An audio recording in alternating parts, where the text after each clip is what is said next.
Buenos días, doctor. Mi nombre es Elizabeth García y a mí me tocó hablar acerca de la sensibilidad somática 2, que consiste en el dolor, la cefalea y la sensibilidad térmica. Decimos que el dolor constituye un mecanismo de protección. El dolor aparece siempre que cualquier tejido resulta dañado y hace que el individuo reaccione apartando el estímulo doloroso. Decimos que existen dos tipos de dolores, el dolor rápido y el dolor lento. El dolor rápido se siente en cuestión de 0.1 segundos, mientras que el dolor lento no empieza hasta pasado un segundo. Al dolor rápido también se le conoce como dolor eléctrico, dolor intenso, dolor punzante. Y al dolor lento se le conoce como dolor sordo, dolor pulsátil, dolor náuseo y dolor crónico. Los receptores para el dolor y su estimulación. Los receptores para el dolor son terminaciones nerviosas libres. Los receptores para el dolor de la piel siempre son terminaciones nerviosas que se presentan de manera libre. Se encuentran extendidos por las capas superficiales de la piel, así como para ciertos tejidos internos, como es el periósteo, las paredes arteriales, las superficies articulares y las hoces de la tienda de la bóveda craneal. Existen tres tipos de estímulos que excitan los receptores para el dolor. Son mecánicos, térmicos y químicos. La naturaleza no adaptativa de los receptores para el dolor. Decimos que a través de la mayoría de los otros receptores sensitivos del cuerpo, la adaptación de los receptores para el dolor es muy escasa y a veces nula en lo absoluto. En realidad, bajo ciertas condiciones, la excitación de las fibras para el dolor crece cada vez más, sobre todo en el dolor lento o sordo, si el estímulo doloroso persiste. ¿En qué consiste la isquemia tisular como causa del dolor? Decimos que cuando queda bloqueado el flujo sanguíneo hacia un tejido, este suele volverse muy doloroso en cuestión de unos minutos. Cuanto mayor sea el metabolismo de este tejido, más rápida será la aparición del dolor. Por ejemplo, si se coloca un manguito para la presión arterial alrededor del brazo y se hincha hasta que cese el flujo de la sangre arterial, el ejercicio de los músculos del antebrazo a veces puede originar un dolor muscular en el plazo de 15 a 20 segundos más o menos. Si no se realiza esta acción, el dolor puede tardar de 3 a 4 minutos en surgir, aunque el flujo de sangre al músculo siga siendo nulo. ¿En qué consiste el espasmo muscular como causa del dolor? Decimos que el espasmo muscular también es una causa frecuente del dolor y representa el fundamento de muchos síndromes clínicos dolorosos. En este caso, probablemente obedece en parte al efecto directo que ejerce el espasmo muscular sobre la estimulación de los receptores para el dolor, para los dolores mecanosensibles. Ahora vamos a hablar acerca de las vías dobles para la transmisión de las señales del dolor en el sistema nervioso central. Decimos que las fibras periféricas para el dolor pueden ser de dos tipos, que son las fibras rápidas y las fibras lentas. Las señales correspondientes al dolor rápido agudo nacen con estímulos dolorosos de tipo mecánico y térmico. Su transmisión sigue los nervios periféricos hasta la médula espinal a través de las pequeñas fibras de tipo a una velocidad de 6 y 30 metros por segundo. Como podemos ver en la imagen superior, en donde se encuentra la transmisión de las señales del dolor, ahí podemos ver lo que es el nervio raquídeo, los fascículos de Lee-Shire, la lámina marginal, la sustancia gelatinosa. En la lámina marginal vamos a tener todos los pares craneales que se encuentran alrededor de lo que es la médula espinal. Tenemos también la vía anterolateral y las fibras que son, como les explicaba, para el dolor rápido agudo y para el dolor lento crónico. Las vías dobles para el dolor de la médula en el tronco del encéfalo y los fascículos neoespinotalámicos y paralelo-espinotalámicos. Decimos que al penetrar en la médula espinal, las señales del dolor toman dos caminos hacia el encéfalo. A través del primero, que es el fascículo neoespinotalámico, y el segundo, que es el fascículo paleoespinotalámico. El fascículo neoespinotalámico para el dolor rápido. Decimos que las fibras rápidas para el dolor de tipo alfa transmiten básicamente esta sensación en la modalidad térmica aguda y mecánica. Acaban sobre todo en la primera lámina, que es la primera lámina marginal, como podemos ver en la imagen en donde se encuentra el tálamo y el tronco encefálico. Estas células dan origen a unas fibras largas que cruzan de inmediato hacia el lado opuesto de la médula a través de la comisura anterior y a continuación giran en sentido ascendente dirigiéndose hacia el encéfalo por las columnas anterolaterales, como podemos ver en las flechas de color negro. La terminación del fascículo neoespinotalámico en el tronco del encéfalo y el tálamo. Decimos que unas pocas fibras del fascículo neoespinotalámico acaban en la formación reticular, como podemos ver, hacia las áreas somatosensitivas. Aquí decimos que prácticamente la mayoría pasa a lo largo hacia el tálamo, sin realizar paradas, y terminan en el complejo ventrobasal, junto al fascículo de la columna dorsal del lemnisco medial. Ahora voy a hablarles acerca del sistema de suspensión del dolor, lo que se conoce como analgesia, en el encéfalo y la médula espinal. El grado con el que cada persona reacciona frente al dolor varía de manera evidente. Esto obedece en parte a una propiedad que posee el encéfalo en sí mismo para suprimir la entrada de señales dolorosas al sistema nervioso mediante la activación de un mecanismo para controlar el dolor que se llama el sistema de analgesia. Como podemos ver en la imagen inferior, decimos que el sistema de analgesia está representado prácticamente por lo que es tres componentes fundamentales, que es la región gris, periacueductal y las áreas periventriculares del mesencéfalo, y la parte superior de la protuberancia que rodea al acueducto del Silvio y las porciones del tercer y cuarto ventrículos.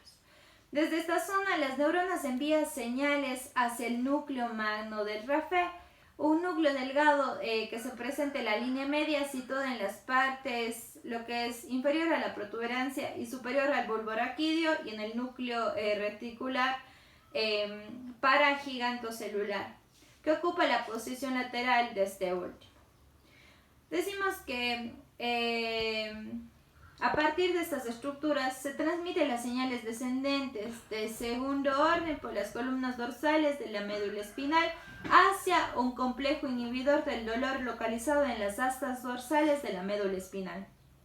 A este nivel, las señales analgésicas tienen capacidad de bloquear el dolor antes de su transmisión hacia el encéfalo.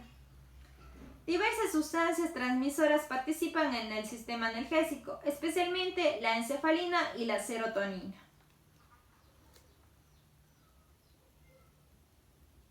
El sistema de opioides cerebrales, endorfinas y encefalinas.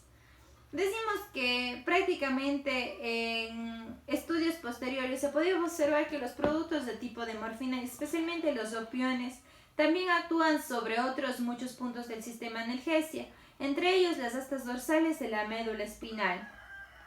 Dado que la mayoría de las sustancias químicas que modifican la excitabilidad neuronal lo hacen cuando sobre todo los receptores sinápticos se suponen en los receptores de morfina pertenecientes al sistema de analgesia.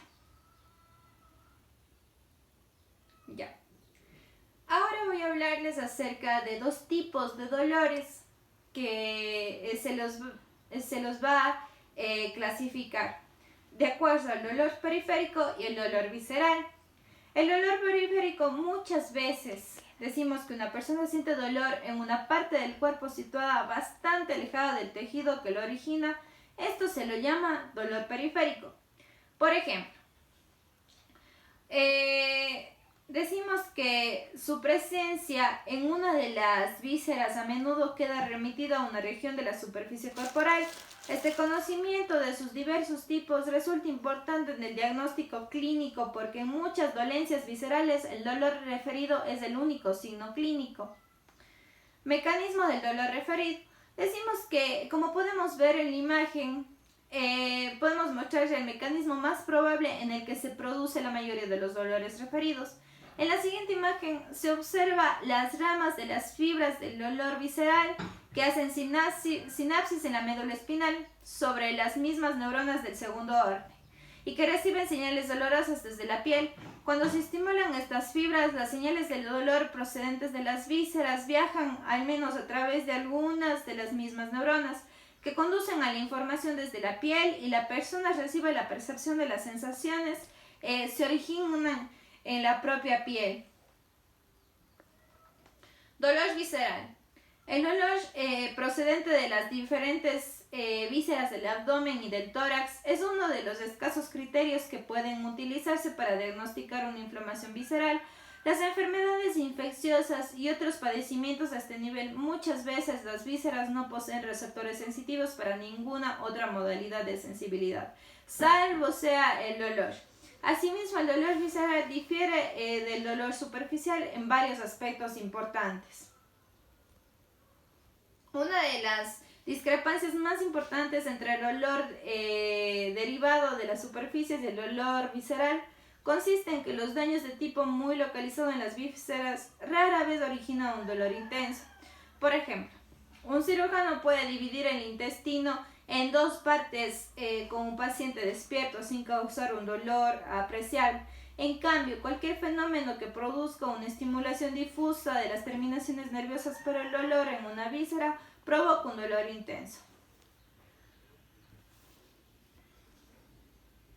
Tenemos varias causas acerca del dolor visceral verdadero, que son la isquemia, estímulos químicos, espasmos de las vísceras huecas, lo que es la hiperdilatación de las vísceras huecas y las vísceras insensibles. El dolor parietal provocado por enfermedades viscerales.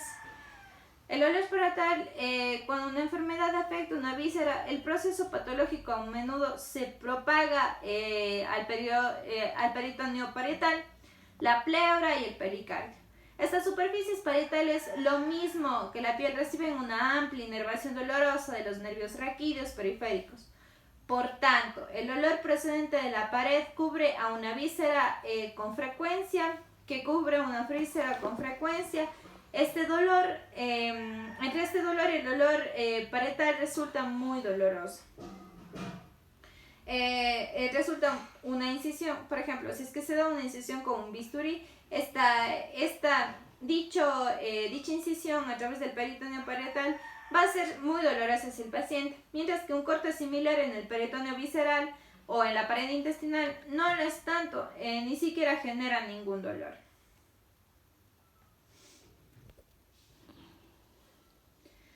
Ahora vamos a hablar acerca de algunas alteraciones clínicas del dolor y de otras sensibilidades somáticas, como por ejemplo la hiperalgesia. Una vía nerviosa por el dolor a veces se vuelve demasiado excitable. Esto da lugar a lo que es una hiperalgesia, que significa hipersensibilidad al dolor.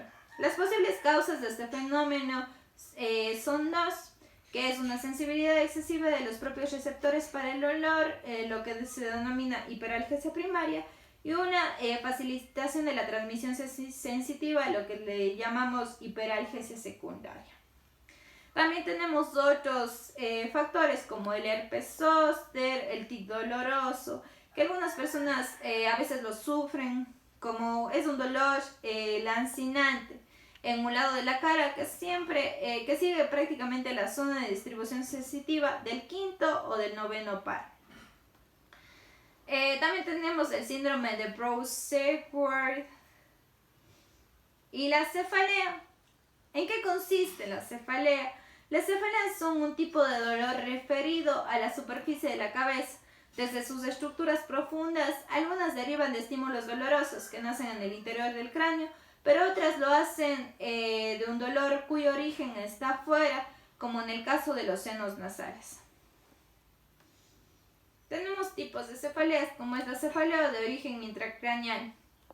Las zonas sensibles al dolor de la bóveda craneal, los tejidos cerebrales en sí son casi totalmente insensibles al dolor, incluso el corte a la estimulación eléctrica de las áreas sensitivas de la corteza cerebral solo llega a generarlo en ocasiones. En cambio, provoca unos tipos de parasestesias en forma de pinchazos sobre la región corporal, presenta en porción de la corteza sensitiva estimulada. La zona de la cabeza en la que queda referido una cefalea intracraneal, la estimulación de los receptores para el olor situado en la bóveda craneal por encima de la tienda, incluida la cara superior de la última, desencadena impulsos dolorosos en la porción cerebral del quinto par y por otro lado ocasiona una cefalea referida hacia la mitad anterior de la cabeza en las regiones superficiales inervadas en el componente somatosensitivo del quinto par craneal. Los tipos de cefalea intracraneal, decimos que tenemos la cefalea de la meningitis, la cefalea ocasionada por un descenso de la presión del líquido cefalorraquídeo, la jaqueca, la cefalea alcohólica y en cambio, por otro lado, los tipos extracraneales de la cefalea, tenemos la cefalea resultante de un espasmo muscular, cefalea ocasionado por la irritación de las estructuras nasales y paranasales, cefalea ocasionada por trastornos oculares. Ahora, les voy a hablar acerca de la sensibilidad térmica, que es ya nuestro último tema, que son los receptores térmicos y su excitación. El ser humano puede recibir diferentes gradaciones del frío, de calor, desde ambientes helados a fríos, frescos, indiferentes, templados, cálidos o ardientes. Decimos que las gradaciones térmicas se distinguen como mínimo de 3 tipos de receptores, que son los sensitivos, receptores para el frío, receptores para el calor y receptores para el olor. Los receptores para el olor se estimulan únicamente a un grado extremo de calor o de frío.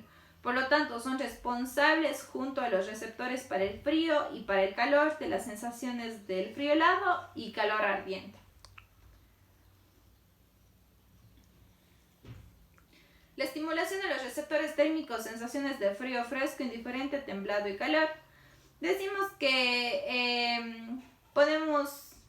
Las respuestas hacia los 4 tipos de fibras nerviosas son una fibra para el dolor estimulada por el frío, una fibra para el frío, una fibra para el calor y una fibra para el dolor estimulada hacia el calor.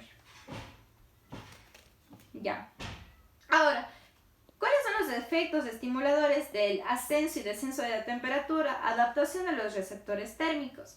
Decimos que cuando un receptor para el frío se ve sometido de repente a una caída brusca para la temperatura, al principio recibe una estimulación intensa, pero esta situación se desvanece con rapidez durante los primeros segundos y cada vez más lentamente a lo largo de los 30 minutos siguientes o más. Decimos que el receptor se adapta a gran medida, aunque nunca lo va a hacer a un 100%. ¿Cuáles son los mecanismos de estimulación de los receptores térmicos? Decimos que se cree que los receptores para el frío y para el calor se estimulan por los cambios producidos en sus índices metabólicos y que estos cambios obedecen al hecho de que la temperatura modifica la velocidad de las reacciones químicas intracelulares más del doble con cada variación de 10 grados. Dicho esto, la detección de la temperatura probablemente no deriva de los efectos físicos directos que ejerce el calor o el frío sobre las terminaciones nerviosas, sino de su estimulación química al verse modificada lo que es la temperatura. ¿Cómo se transmiten las señales térmicas en el sistema nervioso? En general, las señales térmicas se transmiten por vías paralelas a las que siguen las señales dolorosas. Al entrar en la médula espinal ascienden o descienden unos cuantos segundos por el fascículo de Lee-Sayer y después terminan sobre todo en las láminas primera, segunda y tercera de las astas dorsales. Las mismas que con el caso del dolor, después de un cierto grado de procesamiento de una neurona medular o demás, las señales se incorporan a las fibras térmicas ascendentes largas, que cruzan hacia el fascículo sensitivo anterolateral opuesto y acaban en la formación reticular del tronco del encéfalo y en el complejo ventrovasal de lo que es el tálamo. Muchas gracias, este ha sido mi tema de exposición, espero que les guste.